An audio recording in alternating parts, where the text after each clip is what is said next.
एक दिन वही शतानंद जी जब भिक्षा मांगने के लिए जा रहे तो भगवान के मन में शतानंद जी की दुखी हालत को देख करके, गरीब दशा को देख कर दया आ गई। और क्या किया, विष्णु भगवान ने पीलू ब्राह्मण का रूप धारण। भगवान उसी रास्ते पर आ गए जहां से शतानंद जी भिक्षा मांगने के लिए जा। आपस में मिलन हो गया, राम राम नमस्कार हुआ, एक दूसरे की कुशलता। आज बुरे ब्राह्मण भारी पूछने लगे भगवान कि हे ब्राह्मण देवता आप कौन हैं? शतानंद जी हाथ जोड़ करके खड़े हुए कि प्रभु मेरा नाम तो शतानंद है, मैं शतानंद ब्राह्मण हूँ, गरीब हूँ, भिक्षा मांग मांग करके परिवार का पालन पोषण। अगर आप हमारी गरीब को दूर करने के लिए कोई उपाय आप जानते हैं तो कृपा करके हमको। आज ब्राह्मण रूपधारी भगवान ने जब शतानंद जी की ऐसी बातें सुनी तो भगवान सत्यनारायण की पूजा का विधि विधान को बताया और भगवान वही अंतर है। लेकिन शतानंद ने कहा कि अभी मेरे सामने पर एक बूढ़ी ब्राह्मण खड़ी न जाने कहां पर चले गए, इधर उधर घूम कर देखा लेकिन इस बूढ़ी ब्राह्मण का उनको कोई पता नहीं चला।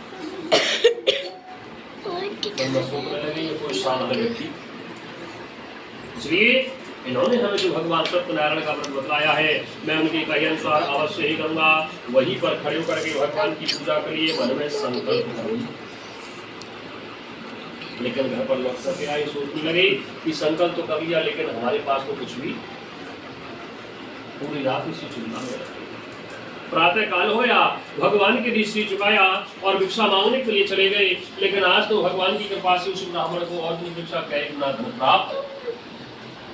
बड़े प्रसन्न हो गए। उसी ढंग से भगवान की पूजा के लिए कहीं से हीरे लिया तो कहीं से आता, कहीं से शक्कर ले ली, कहीं से भगवान की पूजा के लिए फल और फूल सभी सामान इकट्ठा कर लिया। घर आ गए, घर आकर के सभी अपने मित्र बंधुओं को बुलवा दिया और आज बड़े भाव बड़े प्रेम से बार बार भगवान को पुकारा। गोविंद जय जय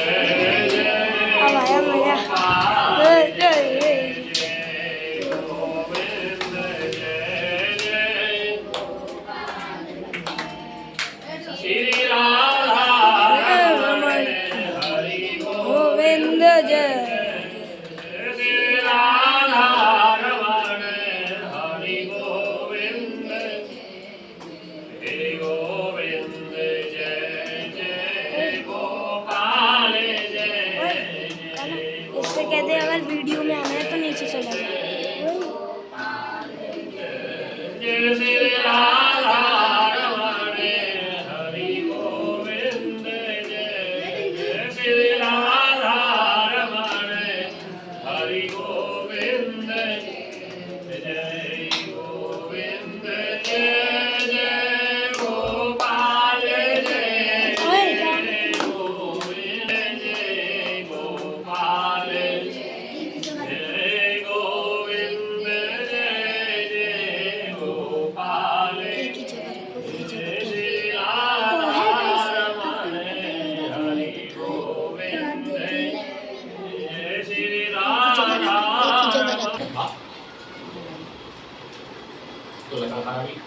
भगवान की कथा सुनने के लिए वहीं पर जब कथा समाप्त हो गई, प्रसाद पाया, जल पी लिया। जल पीने के बाद में हृदय में ज्ञान उत्पन्न हुआ तो अपने मित्र के चरणों को पकड़ लिया। कहने लगा प्रभु आज बड़े भाव भक्ति से आप ये किस देवता की पूजा। शतानंद जी कहने लगे कि मैं सभी की मनोकामना को पूर्ण करने वाला भगवान सत्यनारायण का व्रत भगवान की कथा करा रहा हूँ। आज जो भी आपको धन धान दिख रहा है इसी की करने से मुझे प्राप्त हुआ। विधि विधान पूछकर के वही खड़े होकर में संकल्प कर लिया कि आज लकड़ी बेचने में हमें जो भी धन प्राप्त होगा मैं उसी से भगवान सत्यनारायण की पूजा लकड़ी कच्चे सामान्य करा गया। सभी अपने मित्र बंधु को बुला लिया और बड़े भाव भक्ति से प्रेम से बार बार भगवान को पुकारने लगा। श्री राम जय जय राम जय जय राम, श्री राम जय राम जय जय राम, भवन अमंगल हारी रवौ सुदर्शन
बड़े भाव से भगवान सत्यनारायण का पूजन किया। तब इस पूजन के प्रभाव से इस लोक में अनेक प्रकार के सुखों को भोग करके अंत समय में भगवान विष्णु की वैकुंठ धाम को, तो इस प्रकार श्री सत्यनारायण परिवार की गई द्वितीय अध्याय समाप्ति हुई। श्री सत्यनारायण भगवान की बोलिए सच्चे दरबार। तृतीय अध्याय प्रारंभ। सूत जी महाराज कहने लगे, ऋषियों, एक उनका मुखनाम का राजा हुआ। वही राजा एक दिन जंगल अपने परिवार को साथ में लेकर के भद्रशिला नदी किनारे पर भगवान सत्यनारायण की पूजा कर रहा था। तो इतनी देर में एक व्यापारी सेठ जी को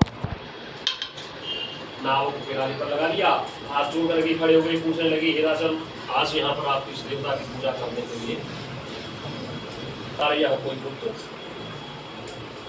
हमें पुत्र प्राप्त हो जाए, इसलिए हम भगवान सत्यनारायण की पूजा करने के लिए यहाँ पर सेठ जी सोचने लगी कि संतान को हमारी यहाँ पर भी कर देगी, क्योंकि मन की इच्छा हमारी पूरी हो। इसलिए भगवान सत्यनारायण का पूजन हमें साथ में ही कर देना चाहिए। लेकिन सेठ जी अनेक प्रकार की बातों से पत्नी को समझा दिया, लेकिन भगवान की पूजा करने को तैयार कहने की जरूरी नहीं है कि आज नामकरण के समय हम भगवान सत्यनारायण की पूजा क्यों, क्योंकि इस पूजन को तो हम कभी भी, लेकिन भगवान की कृपा से वह समय भी आ गया कि पुत्री कलावती विवाह की योग्य हो गई। शेर जी ने सुंदर मुनि वैसे के पुत्र के साथ में अपनी जाति वैदिक धन से कन्यादान कर दिया, कलावती का विवाह कर दिया। लेकिन विवाह के समय भी भगवान सत्यनारायण की पूजा करना क्यों, क्योंकि भगवान से अब कोई मतलब स्वार्थ नहीं। स्वार्थ है तो भगवान को पुकारते हैं, और जब आनंद है तो भगवान को, आज भगवान सोचने लगी तू बड़ा स्वार्थी है, बड़ा मतलबी है, कष्ट पड़ता है, दुख पड़ता है तो मुझे याद करता है, और जब सुख और आनंद प्राप्त होता है तो मुझे जो सुख में सुमिरन करे तो दुख का ही, भगवान कह रही जैसे दुख में कष्ट में परेशान बैठ करके याद किया करते हैं, तो वही थोड़े सुख में बैठ करके याद किया कर तो कष्ट आएगा ही। भगवान रुष्ट सेठ जी को श्राप दे दिया है, वैसे और आप दूसरे महादार को कष्ट प्राप्त। कृष्णा कृष्णा हरे हरे कृष्णा हरे कृष्णा कृष्णा कृष्णा हरे हरे राम हरे राम राम राम हरे हरे हरे कृष्णा हरे कृष्णा कृष्णा कृष्णा हरे मन हो जा दीवाना रे श्री राम जी के मन हो जा दीवाना रे श्री राम जी के मेरी रंगे गावरिया रे गाउरी रे हरे राम हरे राम राम राम हरे हरे हरे कृष्णा कृष्णा कृष्णा हरे बोली वृंदावन बिहारी। आज कहीं ऐसा ना हो कि वह दोनों ससुर दामाद भी कहीं कष्ट में पड़े हो, क्योंकि बहुत दिन से लौट करके आज भगवान की पूजा के लिए दोनों ने मिलकर के संकल्प कर लिया। अपने घर पर कुछ भी नहीं है, भगवान की पूजा के लिए कहीं से थोड़ा सा आटा, कहीं से फल ले लिए, कहीं से घी ले लिया, कहीं से शक्कर ले ली, सभी सामान इकट्ठा कर घर पर आकर के सभी अपने मित्रमंद बांधवों को बुलवा लिया और बड़े प्रेम से बार बार भगवान से क्षमा प्रार्थना। त्राहि मां त्राहि मां शरणागति रक्षा करो रक्षा करो रक्षा करो। हे प्रभु, आपके समक्ष में जो भी अपराध किया वह सब क्षमा करो। बड़े प्रेम से बार बार भगवान को आज है राधे हो भगवत तुम्हें के सेवना में पधार दे गो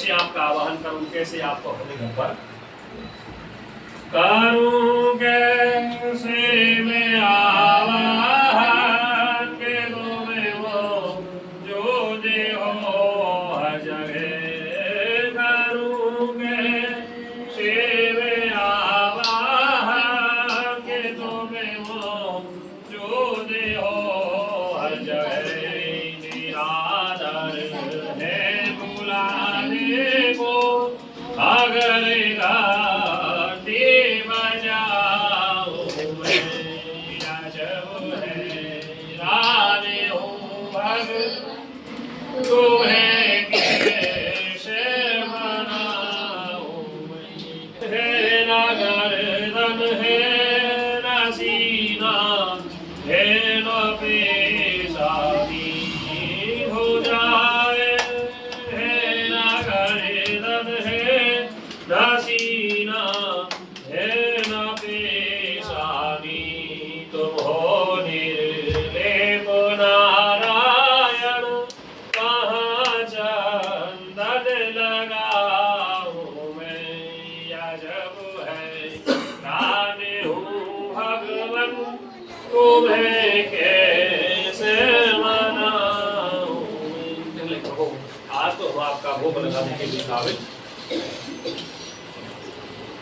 लगाना भोग भी तुमको या है आपको माने करना है खिलाते जो सभी जग को यो से कैसे खिलाऊं मैं या जब है राने हूँ भगवन तुम्हें कैसे मनाऊं मैं। बोली वृंदावन बिहारी लाल की, गोविंद भगवान की।